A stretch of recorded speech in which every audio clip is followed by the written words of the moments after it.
عزتمند مسلمانانو زناور خو اسیم وجل نه پکار زناور ته نقصان اسیم نه رسول پکار د رسول الله سلام دور کې رسول الله سلام خو عبد الله ابن عمر رضی الله عنهما فرمای رسول الله سلام فرمایلی چیندخ موایج نه چیندخ ولې موایج نه نبی علیہ السلام فرمای چې کله په قوم فرعون باندې عذاب د چیندخانو راغله نو یو چیندخ د اور کوی ته ورځیدل او د اور تنور ته ورځیدل او سویو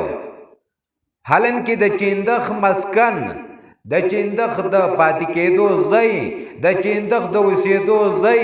هغه اوبدي هغه هور نه دی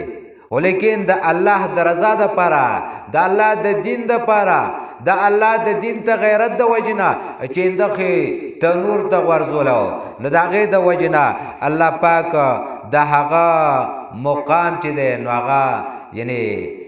نبی علیه السلام دا وایي چې چیندخان به نه وژنئ چیندخان به ځانه ګرځي دا اوس په اوبو کې دا به نه وژنئ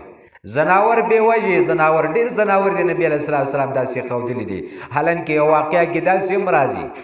رسول الله صلی الله علیه وسلم یهودیانو ښکار ښکار یو اوسۍ ونسله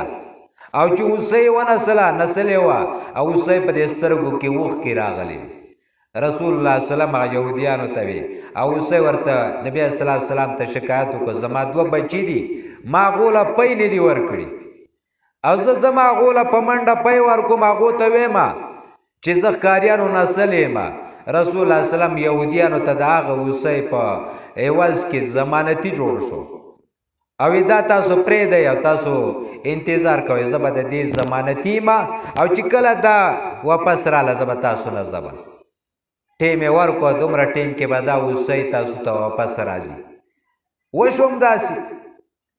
اوسۍ په منډه منډه لاړه بچو خواله چې لاړه بچو ته وایي شابه تادي کوئ دا اخرني پی دی زما دا وخوره زه روان یم د دواړو جهانو سردار جناب رسول الله سلام زما ضمانتي یهودیانو سره ناست دی زما ضمانتي کړی دی او زه په منډه منډه واپسې کومه بچو وی پی موږ نه خورو موږ هم د تا سره ځو چې د دواړو جهانو سردار ستا په ځای باندې یعنې ضمانتي دی چې کاته ټیم لږ تیر شو یهودیانو رسول الله سلام ته ښکاریانو نبی اسلام ته وی هغه اوسۍ خو رانله نبی اسلام داسې یو دوړه ولیده وی حقه ده را روانه ده اوسۍ په منډه منډه راله په منډه منډه